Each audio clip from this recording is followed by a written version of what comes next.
괴로움의 연속. 내 마음처럼 술술 풀리지 않는 현실 속에 마음의 병도 늘어만 간다. 그러나 여기 삶의 괴로움을 소멸시켜줄 영원한 진리가 있으니 바로 인류의 위대한 스승 붓다. 2600년 전부터 오늘날까지 시공을 초월하며 전해진 붓다의 가르침. 그것은 행복의 지름길이자 건강한 정신을 위한 마음 챙김이니 오늘의 주제, 불교는 훌륭한 정신치료이고 부처님은 위대한 정신치료자다.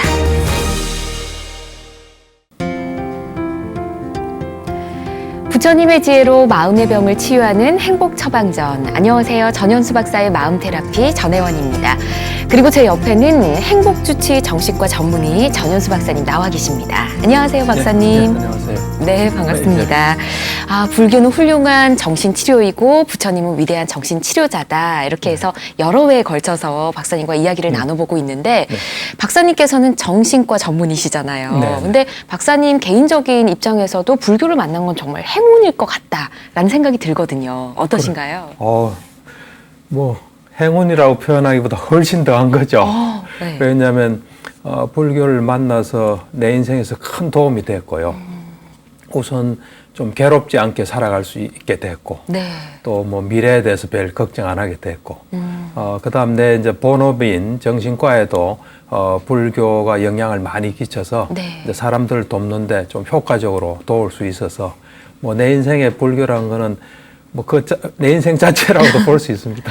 그런 것 같아요. 네. 굉장히 오랜 시간 또 함께 하셨잖아요. 네. 자, 이제 잠시 후 이야기를 나눠보도록 하고요. 네. 그 전에 오늘 방송이 나가는 동안 방송포교 후원 전화 열어놓고 있습니다. 함께 해주신 분들 중 한 분을 추첨해서 박사님의 저서 선물로 드리니까 많은 분들 동참해 주시기 바랍니다. 자, 박사님, 지금까지 불교 네. 정신치료의 원리에 대해서도 네. 배워봤고 네. 이제 치료자가 어떻게 행동을 해야 되는지도 배워봤고 네. 이제 어떤 방법으로 치료를 네. 하게 되는지 좀 궁금해지는데요. 진짜 이 불교 정신치료도 일반 정신치료하고 거의 하여튼 올바른 건 다 도움되는 것은 다 해야 되거든요. 네. 근데 그 바탕 위에서 이제 불교적인 게 좀 들어가는 거죠. 네. 그러니까 이제 보통은 치료라 하면은 약물 필요한 경우에 약물 치료를 하고 약물 치료? 또 그다음 정신 치료하고 예. 보통은 이제 이 두 가지를 하죠. 그렇지만 이제 불교 정신 치료에서는 이 수행, 네. 명상, 수행 이것을 이제 치료에 이용할 수 있습니다. 예. 수행이 하나가 더 추가된다라고 그렇죠. 생각하면 되겠네요. 네네, 그렇죠. 이 세 가지를 좀 자세히 알아봐야 할 텐데 네. 첫 번째 말씀해 주신 예. 게 약물 치료잖아요. 예. 그동안 좀 많이 언급해 주시긴 하셨는데 예. 어떤 때 이렇게 사용을 하게 되는지 알려주시죠. 약물 치료는 필요한 때 하게 됩니다. 필요한 때. 그렇죠. 네. 약이 필요한 경우에 또 필요하더라도 환자가 나는 좀 약 없이도 내 노력을 좀 많이 해서 해보겠다 할 때는 약물 치료는 잘 안 하죠.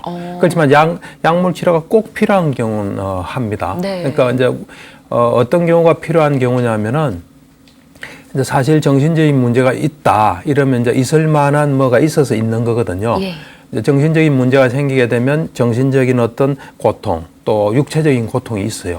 이제 이런 것 때문에 올바른 노력, 이제 올바른 노력이 굉장히 중요하거든요. 네. 이제 병이 생기기까지는 잘못된 어떤 노력이나 잘못된 과정이 있었어요. 네. 올바른 노력에 의해서 이제 건강으로 바꿔가야 되거든요. 네. 이제 올바른 노력을 해야 되는데 문제로 인해서 정신적인 어떤 정세나 신체적인 정세 때문에 올바른 노력을 하기가 힘든 경우가 많아요. 이제 그럴 때 약을 써서 몸이 좀 편해지고 정신이 좀 네. 안정이 됐을 때 우리가 올바른 노력을 할 수가 있어요.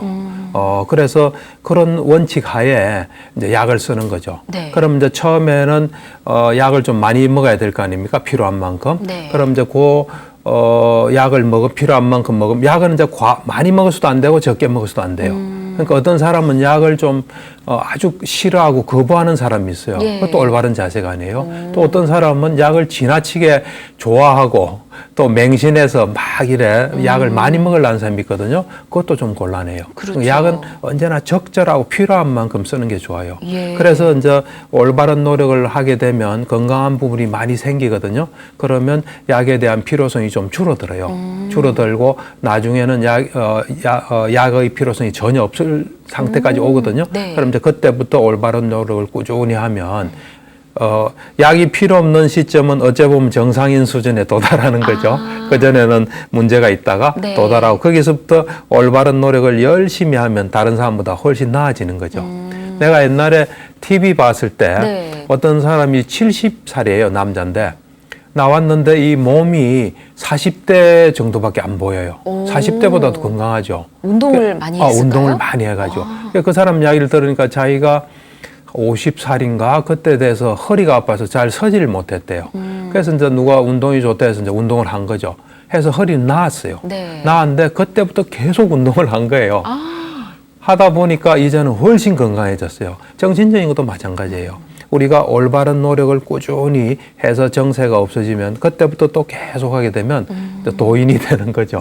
그래서 이제 그런 원리로 약이라는 거는 우리가 필요한 만큼 쓰고 네. 쓰면서 이제 좋아지면 이제 그거는 안 쓰고 하는데 이제 조심해야 될 게 있어요. 네, 어떤 이 점일까요? 정신병, 소위 말하는 이제 정신분열증, 요즘 조현병이라 하거든요. 정신분열증이나 조울증, 또 어떤 편집증 이런 정신병에서는 좋아지더라도 약을 줄이는데 굉장히 신중해야 돼요.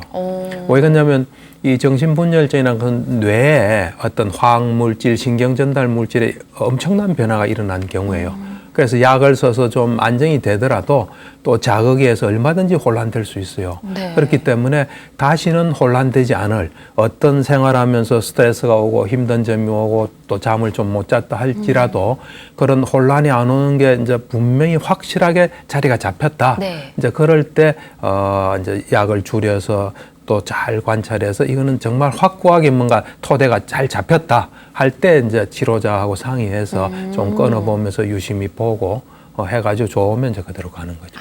예. 그럼 뭐 우리 보통 약 먹으면 감기 걸렸을 때 한 5일, 뭐 3일 예. 이렇게 예. 먹잖아요. 예, 예. 좀 길게 봐야 되는 거네요. 그렇죠. 이거는 이제 우리가 이 보면 정신적인 존재지만 다 물질적인 어떤 토대를 다 가지고 있어요. 네. 뇌에 어떤 신경 전달 물질, 화학 물질, 뇌 어느 부위가 활성화되고 이런 게 다 있기 때문에 거기서 완전히 안정될 때까지. 네. 그러니까 제일 좀 안 좋은 것은 어떤 사람은 약만 먹는 사람이 있어요. 이제 노력을 불안하다. 하고요?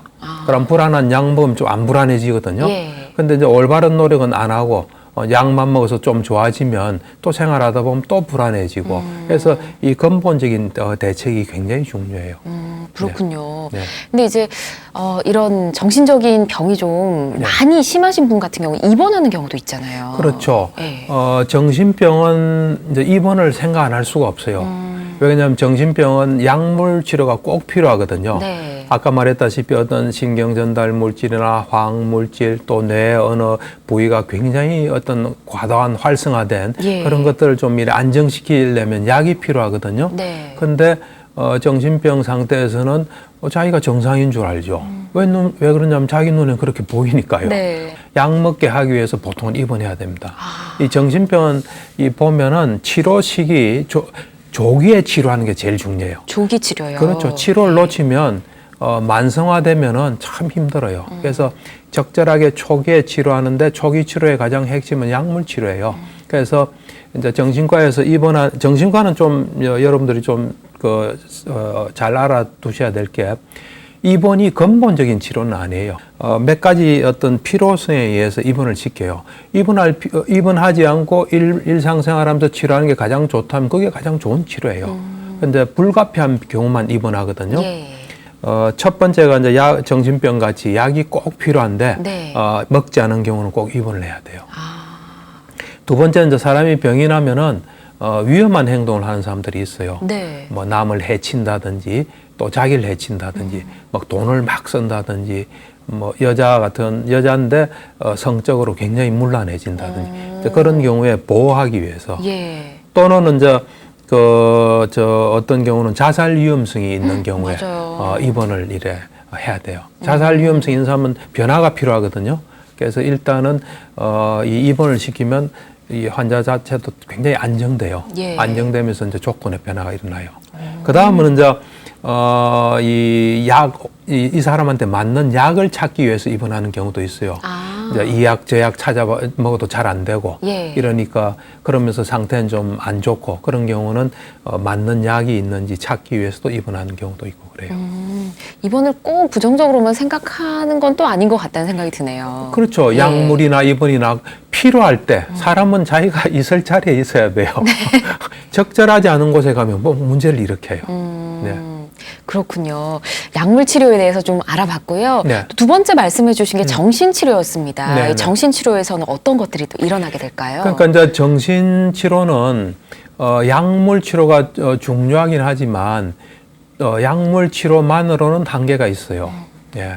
약물 치료만 한계가 있기 때문에 정신치료를 통해서 일단 자기가 왜 그런 문제가 생겼는지 그 문제가 생긴 그 어떤 문제에 대해서 적절히 이래 대응하는 적절하게 자기가 이제 반응하는 그런 것을 이제 문제를 정확하게 이해하는 게 필요해요. 네. 그 다음에 이제 그 문제를 자기가 어떻게 해야 그 문제에서 벗어나는 거 이런 것들을 이제 잘 이래 치료자의 도움을 받아서 자기가 알고 실천해야 돼요. 그 다음에 이제 사람이 병날 때는 병날 만한 또 어떤 토대가 있거든요. 네. 이제 태어나면서부터 병나기까지 살아온 거. 그것이 뭔가 문제가 있으면은 네. 그 문제 위에서 문제가 생기는 거거든요. 그래서 그 자체가 좀 변화해야 돼요. 소위 말하는 성격, 네. 성격이나 어떤 기질 이런 데서 또 변화를 가져와야 되고 또 이제 자기가 잘 치료했지만은 어느 정도 좋아지고 난 뒤에 다시 또 재발하지 않으려면 또 정신을 건강하게 유지하려면 어떻게 해야 되는지 예. 그것에 대해서 철저하게 좀 치료자와 작업을 해야 돼요. 이제 그 작업하는 것을 이제 하는 것이 정신치료예요. 충분한 시간을 가지고 충분하게 자기 속에 있는 거 다 솔직하게 이야기하고 이제 그러면서 그걸 해야지 앞으로 정신이 건강하고 정신 건강을 유지하면서 다시 재발 안 할 수 있습니다. 특히 정신병은 정신치료가 굉장히 중요해요. 그렇군요. 네. 약물치료, 정신치료 이야기 들어봤고요. 예, 예. 또 나머지 하나 말씀해 주신 게 또 예. 수행, 명상 그렇죠. 말씀해 주셨잖아요. 그렇죠. 근데 정신치료에 도움이 된다는 얘기를 듣고 좀 깜짝 놀랐거든요. 그렇죠. 이제 지금까지는 뭐 수행이다, 명상 이거는 이제 치료 영역에 들어오질 못했어요. 못했는데 이제 이 수행이나 명상 이런 것들을 이제 우리 같은 사람 이제 치료 전문가들이 해보니까 네. 이것이 치료적인 어떤 그 효과가 있다. 또 어떤 기전 자체가 메커니즘 자체가 이 치료에 그 좋은 영향을 줄 수 있는 걸 가지고 있다 네. 하는 것이 이제 밝혀졌어요. 왜냐하면 사실 잘 보면요.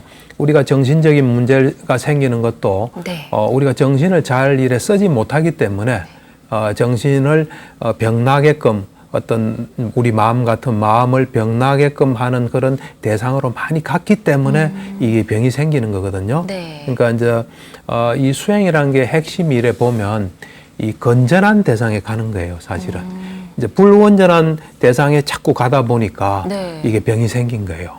그리고 자꾸 가다 보면 거기로 길이 나고 이제 우리가 어떻게 할 수 없이 자꾸 그걸 반복하게 되거든요. 그런데 이제 이 수행이라는 건 핵심이 보면은 건전한 대상으로 가는 거예요. 건전한 대상으로 가서 거기로 그 수행을 하게 되면 네. 정신이 건강하게끔 그래 구조가 돼 있어요.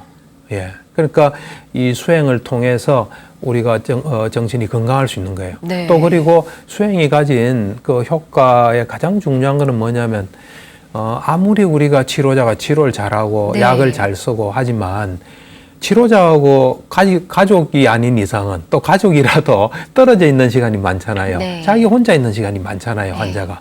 그때 자기 정신을 잘 이래 건강하게 유지해야 되거든요. 그 노력을 할 수 있게끔 하는 것이 수행이에요, 사실. 이제 우리가 수행이 제대로 된다면 네. 하루 종일 어떤 수행할 수 있는 거거든요. 그러니까 수행이란 게 뭐 수행차에 가서 가만히 앉아 면백수도 하는 게 수행이 아니에요. 그러니까 수행의 핵심은 현재에 집중하는 거예요. 네. 현재에 집중하는 건데 우리가 뭘 하든 간에 거기에 오로지 집중하면은 그게 훌륭한 수행이고 명상이에요. 뭐 그건 누구나 할 수 있지 않습니까? 근데 보통 우리가 이제 이 환자들을 보면 정신이 불건강한 사람 보면 과거 미래로 많이 가 있어요. 부정적인 과거 미래로. 네. 그래서 이제 수행을 통해서 우리가 현재에 집중하는 훈련을 해서 생활하면서 그것이 생활과 수행이 명상이 하나가 되면 네. 순간순간 정신이 점점 건강해지는 거죠. 예를 들어서 보통 사람 주부들 설거지 하잖아요. 설거지 할 때 기분 나쁜 생각하면서 또는 뭘 일에 불안한 거 하면서 하잖아요. 그때 오로지 이 설거지에만 집중한다면 그게 이제 명상의 시간이고 정신 건강으로 되는 시간이에요.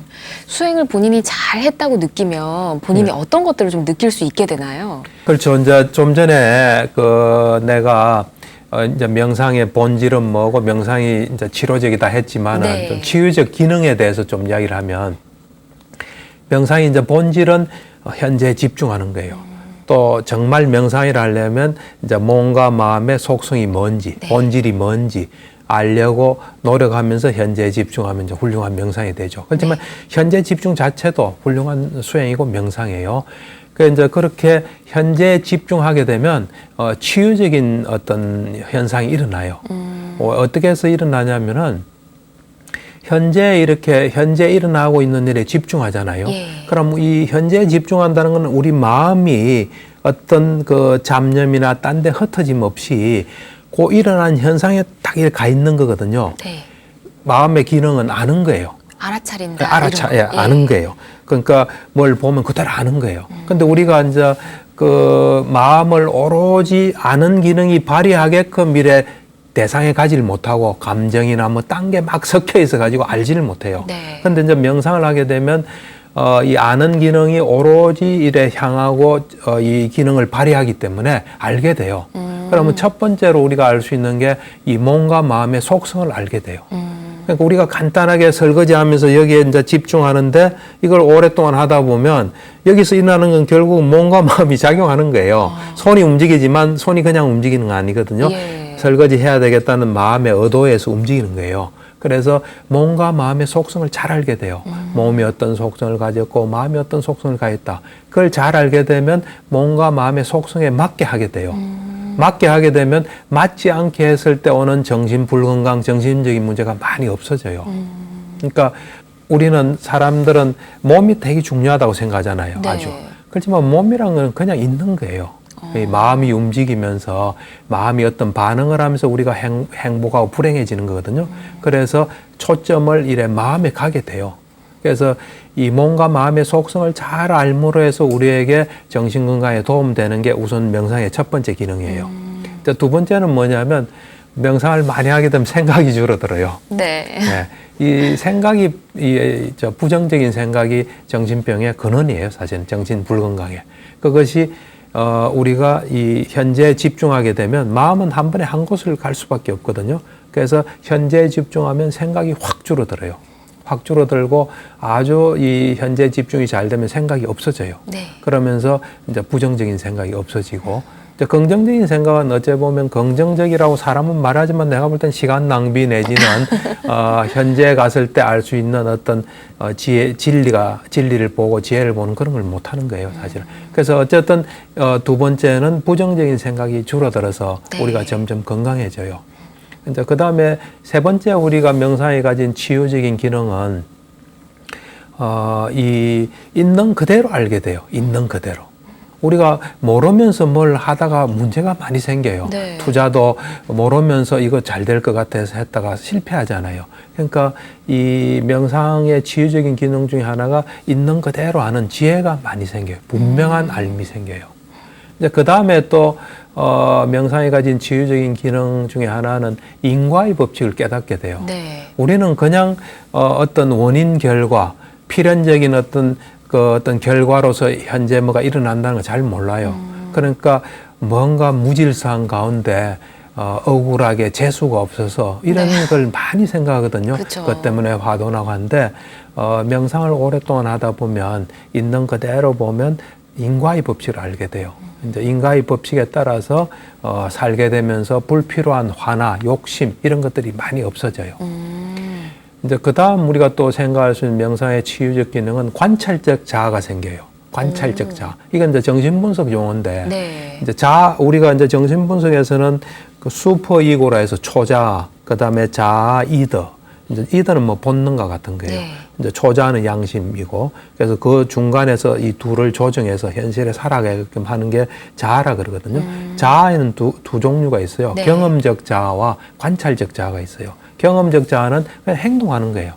그러니까 예를 들면 화내면 화내는 거예요. 네. 근데 이 관찰적 자아는 행동하면서 행동하는 자기를 보는 기능이 있어요. 네. 화내면서 화내는 걸 보는 거예요. 화내는 걸 알면서 화를 내는 거예요. 네. 그러니까 뭐 이래 말을 하면서 말하는 걸 알면서 보면서 말하는 거예요.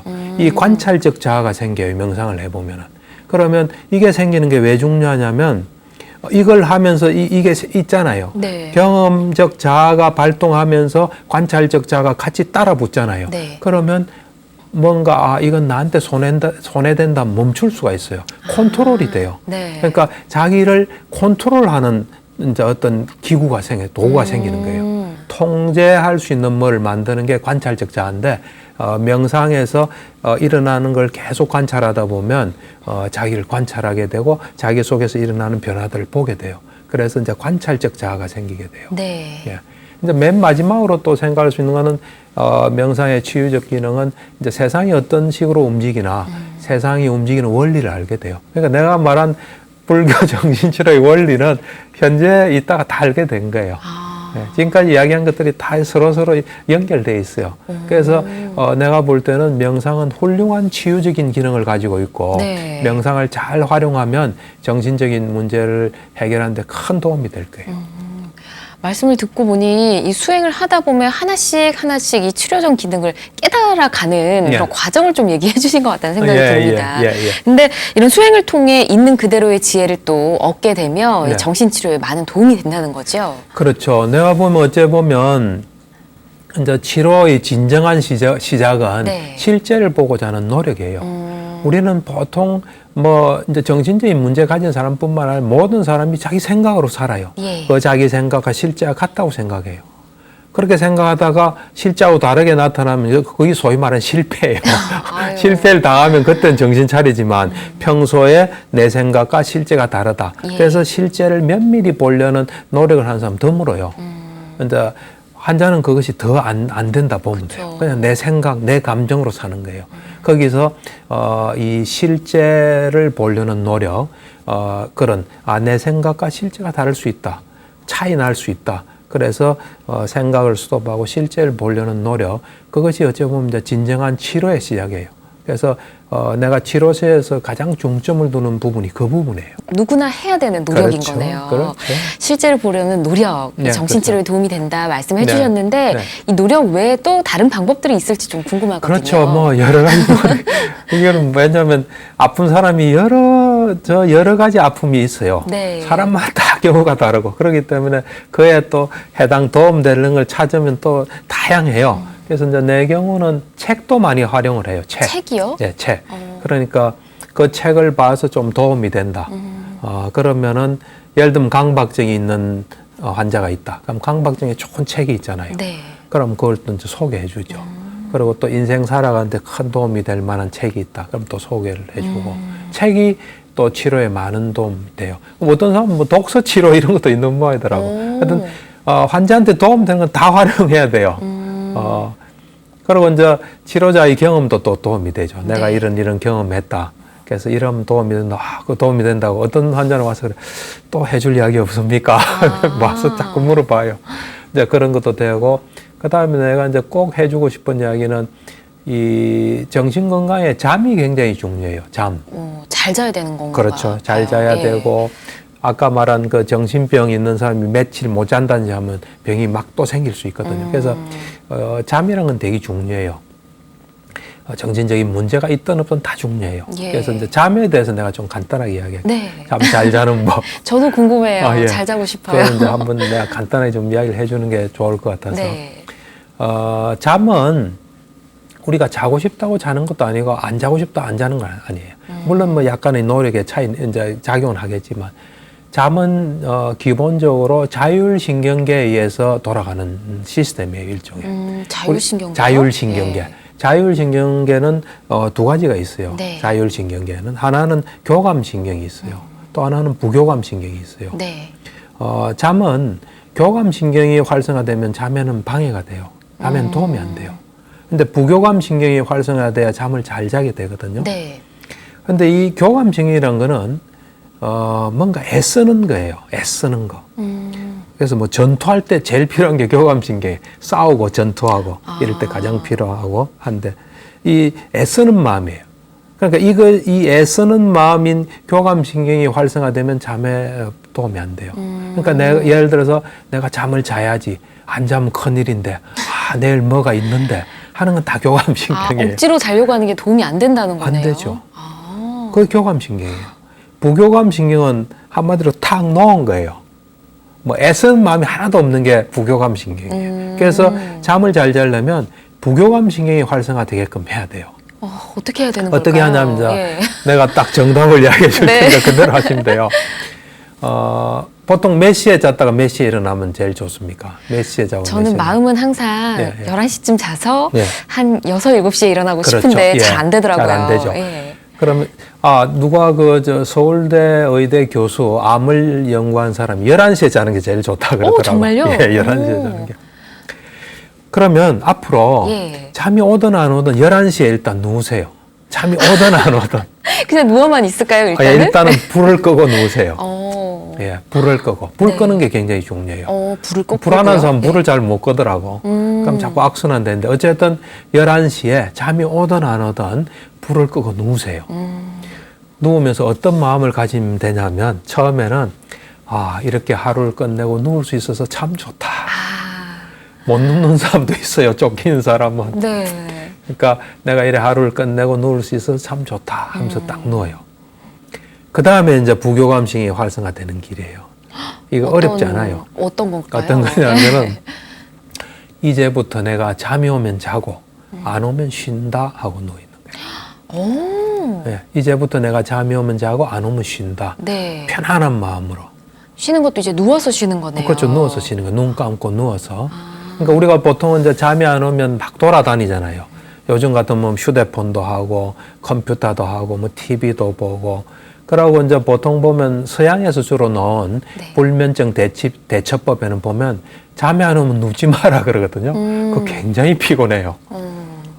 다음날 출근해야 되는 사람이 힘들어요. 그쵸. 내가 하는 방법은 아주 편해요. 그래서 일단은 이제부터 내가 잠이 오면 자고 안 오면 쉰다 하는 네. 편안한 마음을 6, 7시까지 전혜원 씨 같은 경우는 6, 7시까지 네. 계속 유지해야 돼요. 근데 이제 두 가지 좀 조심할 게 있어요. 네. 사람이 이제 보통 일에 명상을 많이 하지 않은 사람은 잠이 안 오면 생각이 막 나요. 예, 저도 그거 지금 질문 드리려고 보통 사람은 했어요. 다 생각나요. 예. 생각나는 걸 왜 생각나 하고 싸울 필요는 없어요. 생각이 날 만한 이유가 있죠. 평소에 섭성이 그러니까. 그래서 생각나면 생각나는 모양이다. 그렇지만 따라가지는 마시고 가급적이면. 가급적이면 생각의 내용도 생각하지 마시고 그냥 생각이 났구나. 내가 잠이 안 오니까 생각이 났구나. 이러면서 그냥 이렇게 반응하는 게 제일 좋아요. 이제 그러면서 잠에 대해서는 그렇게 좀 다스리시고 네. 그다음 이제 사람이 잠이 안 오면 반드시 누워 있으면 피곤하거든요. 힘들고 네. 그럼 이제 뒤척뒤척 하는 건 아무 상관없어요. 그건 해도 되는 거예요? 얼마든지 하면 좋죠. 오른쪽 왼쪽 뒤척뒤척 그것도 너무 힘들면 눈 감고 좀 앉아 있다가 다시 누워서 그래서 편안한 마음으로 6, 7시까지 있어 봐요. 있다 보면 우리가 이제 잠을 자나 안 자나 뇌파를 찍어보면 알아요. 네. 그 뇌파를 이렇게 찍어보면 눈 감고 편안한 마음에 누워 있으면 가수면 상태 들어요. 그러다가 탁 이렇게 자게 돼요. 그래서 우리가 사실은 필요한 잠은 다 자요. 우리가 일정한 시간을 길게 자는 거 그거 꼭 필요한 거 아니에요. 이 동물들 봐요. 자다가 또 탁 일어나서 타닥 가다가 또 자고 뭐 그러잖아요. 네. 어떤 수학자 김용원 교수는 잠올 때만 잔다 그러더라고. 언제라도. 뭐 그래도 뭐 잘 네. 살아가요. 그러면서 이제 잠이 안 오면 뭐 이렇게까지 생각하시면 돼요. 지금 나에게 잠이 좀 필요 없는 모양이다. 그러면서 편안하게 누워서 아침까지. 그러면은 한숨도 안 자도 안 피곤해요, 사실은. 그렇군요. 쉬었으니까. 우리가 사실은 자야지 하는 거기에 에너지가 많이 소모돼. 와. 예, 잠에 대해서는 이제 그렇고. 네. 그 다음에 또, 이제 요거는 뭐 이제 부처님께서 우리에게 가르쳐 준 방법인데 이제 네. 번뇌가 있을 때 다스리는 예. 5가지 단계로 다스리는 방법이에요. 오, 뭐 사실 그것도, 이거는 예. 이제 이 선정 닦을 때 이제 선정 닦을 때 우리가 좀 안 좋은 생각이 나면 다스리는 법이긴 한데 네. 우리가 일상생활에서도 이용할 수 있어요. 이제 소위 말하면 번뇌를 다스리는 5가지 단계. 환자들한테 이제 예, 알려주시는 알려줄 거죠. 수 있고 우리가 예. 모든 사람이 적용할 수 있어요. 근데 간단하게 하면 처음에 내가 원하지 않은 생각이 들잖아요. 나한테 괴로움을 주는 그런 생각이 들면 그 생각에서 건전한 대상으로 딱 옮기는 게 필요해요. 예를 들어서 내가 막 남을 해치고 싶은 생각이 든다. 그러면은 뭐 자애의 마음 쪽으로 돌린다든지 네. 또 뭐 여자에 대해서 욕망이 들면 뭐 이제 뭐 이래 어머니를 생각한다든지 하여튼 그런 식으로 전환 탁시키는 게 첫 번째 단계예요. 근데 전환해도 안 되고 계속 그 대상으로 가잖아요. 네. 그럼 두 번째 단계가 이제 내가 그렇게 갔을 때 네. 내한테 괴로움이 온다. 내한테 도움이 안 된다. 뭐 그냥 우리가 좀 속된 표현하면 헛물만 켜고 네. 괴롭다. 하여튼 내한테 도움이 안 되고 이거는 별로 힘들다. 이러다 정신도 안 좋아진다. 하는 그렇게 우선 그렇게 생각하는 게 두 번째 단계예요. 그래도 만약에 안 되면 아예 그 대상으로 가는 의식을 안 가게끔 네. 해야 돼요. 세 번째는. 오, 예. 그러니까 주의 자체를 그걸로 안 가게끔 노력을 많이 해야겠는데요. 예, 많이 해야 되죠. 이제 그래도 안 되면 그렇게 가게 되는 어떤 뿌리 있잖아요. 네. 동인, 그 어떤 근본 원인, 근본 원인이 내가 욕심이라든지 화라든지 하면 그 마음을 이제 다스리려고 노력해야 돼요. 갈수록 어려워지는데요. 그것도 안 되면 이제 그냥 이 일을 악물고 네. 그냥 저놈이 죽든지 내가 죽든지 하자고 아예 그걸 확 다스리려고 마음을 엄청나게 쏟는 거예요. 와, 여러 가지 방법들을 알려주셨는데 참 이 모든 방법들을 다 활용해야지 치료 효과가 또 그만큼 더 큰 거겠죠? 그렇죠. 내가 볼 때는 이제 불교 정신치료의 처음부터 내가 이야기했지만 이 정신적인 문제는 네. 괴로움이 있을 때 그 괴로움을 잘 처리를 못할 때 오는 거예요, 사실은. 괴로움의 처리가 안 되면 정신 불건강, 정신적인 문제로 연결되거든요. 네. 그래서 괴로움 자체가 없는 삶이 되면 정신 건강, 정신 불건강 올 필요가 없어요. 오질 않아요. 그러니까 지금 이 불교 정신치료에서 이야기하는 불교 정신치료에 입각한 치료 또 수행 이런 것들은 괴로움 자체가 발을 못 붙이는 것이에요. 네. 그러니까 이거는 이제 아주 효과적인 어떤 뭐 근본 치료라고 볼 수 있습니다.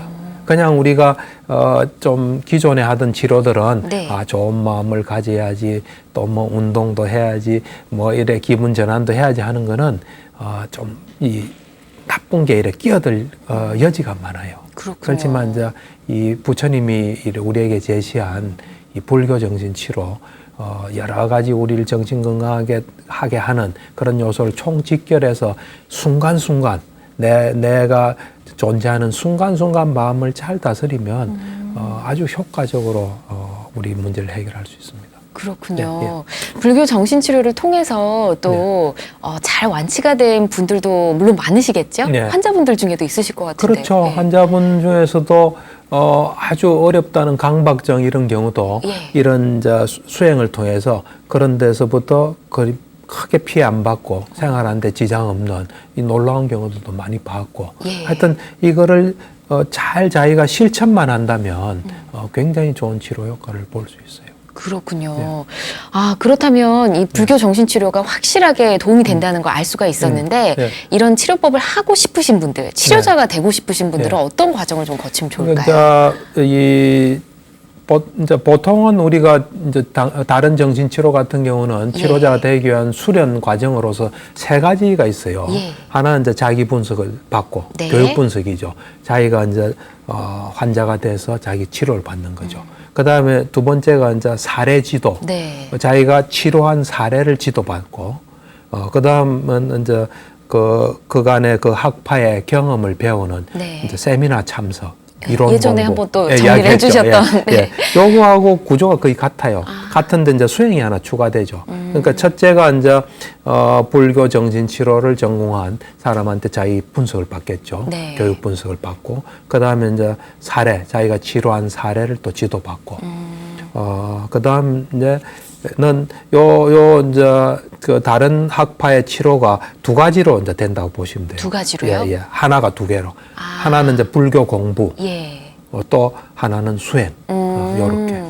그렇군요. 네 가지로 구성되어 있다고. 지금 네 가지를 말씀해 주셨는데 네. 각각 좀 어떤 내용들을 배우게 될지 궁금해집니다. 그렇죠. 예. 우선은 이제 이 교육 분석에서는 자기 자신이 환자가 돼서 네. 또는 뭐 내담자가 돼서 이 자기 문제를 해결하는데 이 불교 정신치료적인 그런 것을 자기가 이용해서 예. 자기 이제 치료를 받고 분석을 받는 거죠.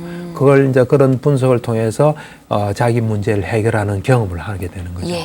그래 되면 그런 또 이제 이 치료라는 게 자기 교육 분석이라는 게 가장 큰 효과가 뭐냐면 남이 보듯이 자기를 보는 거예요. 우리는 언제나 우리의 눈으로 우리를 봤지만 치료를 받다 보면 당신 문제가 뭡니까? 그때 어떤 마음이 일어났습니까? 하면 자기가 자기를 보게 돼요. 남이 보듯이 보게 돼요. 그런 이제 경험을 하는. 예. 그래서 그게 교육 분석이에요. 그다음 이제 두 번째는 사례 지도. 그러니까 자기가 치료한 사례를 경험 있는 이제 불교 정신치료를 전공한 사람한테 와서 치료한 사례를 쭉 이야기하면 네. 그 사람의 또 문제가 거기에 들어가 있을 수도 있잖아요. 또 문제는 없지만은 경험이 좀 부족한 경우에 경험 많은 사람의 경험을 또 배울 수 있고 예. 또 불교 있던 수행 명상이 어떻게 효과적으로 치료를 하나 그런 것도 이제 배울 수 있죠. 예.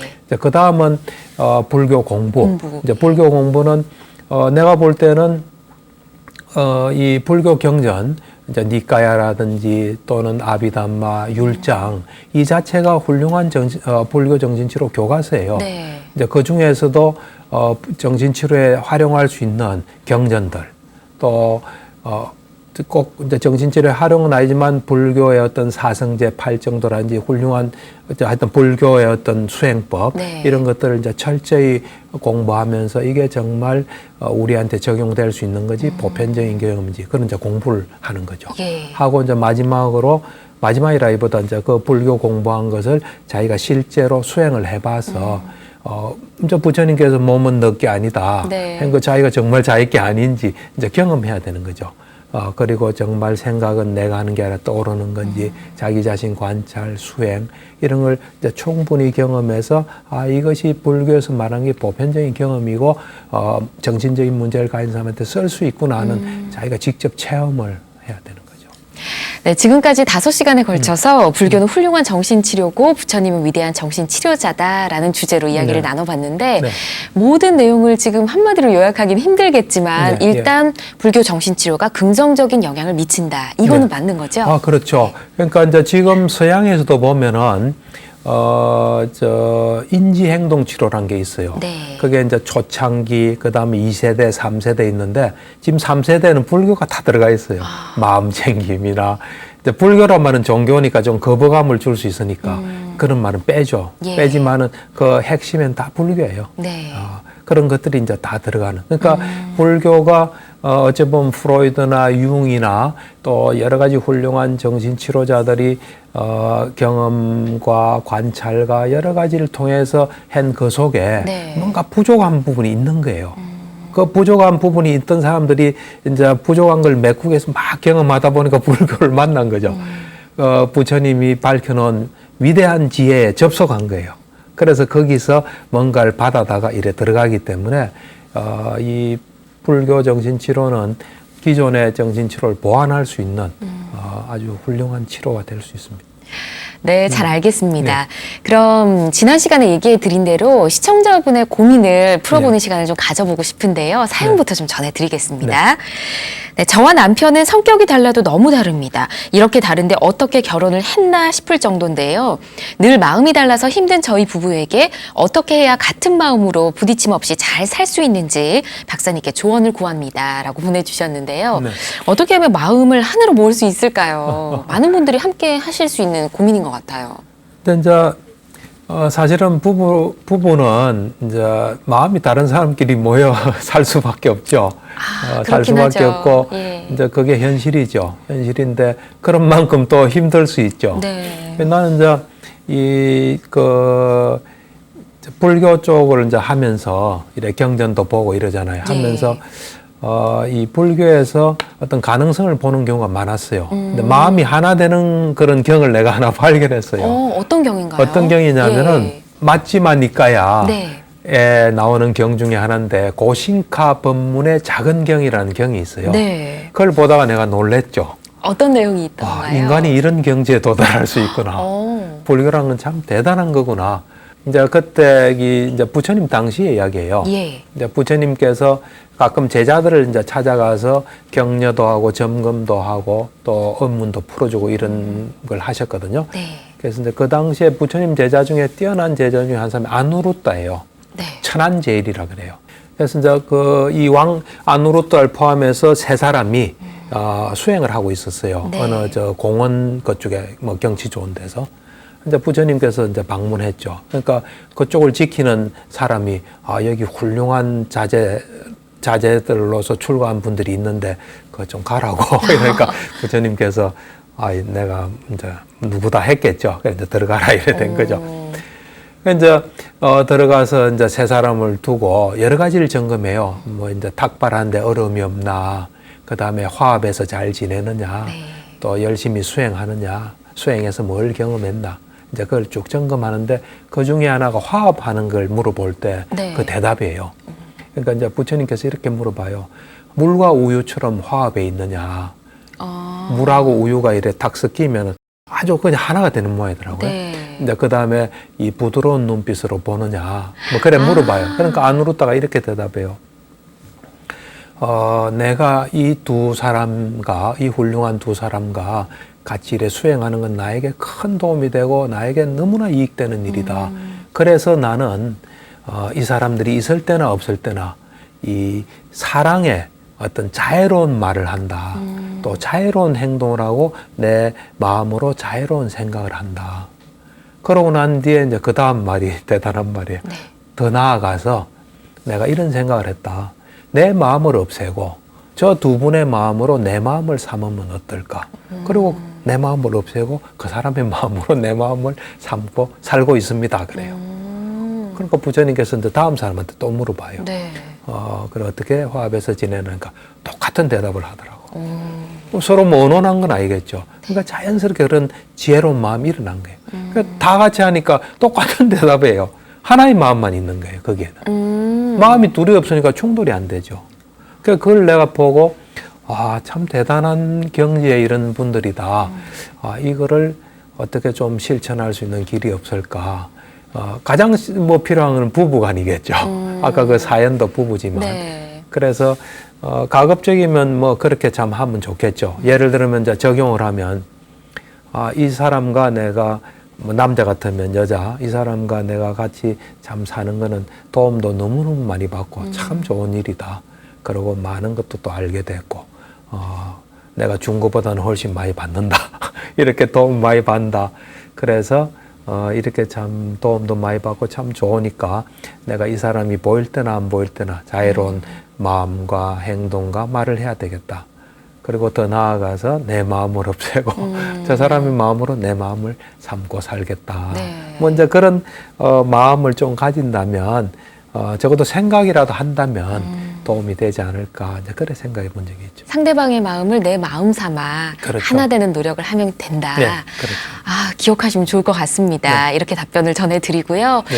자, 저희와 함께 하시면서 말 못할 고민들 좀 풀고 싶으신 분들 많으실 것 같습니다.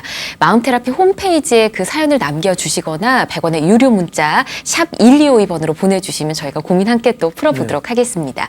박사님, 이번 주 행복처방전은 어떻게 될까요? 행복 처방전은 아까 이야기했지만 이제 우리가 잠이 가장 중요하다 그랬지 네. 않습니까? 그래서 이제 잠에 대한 행복 처방전을 좀 주면 네.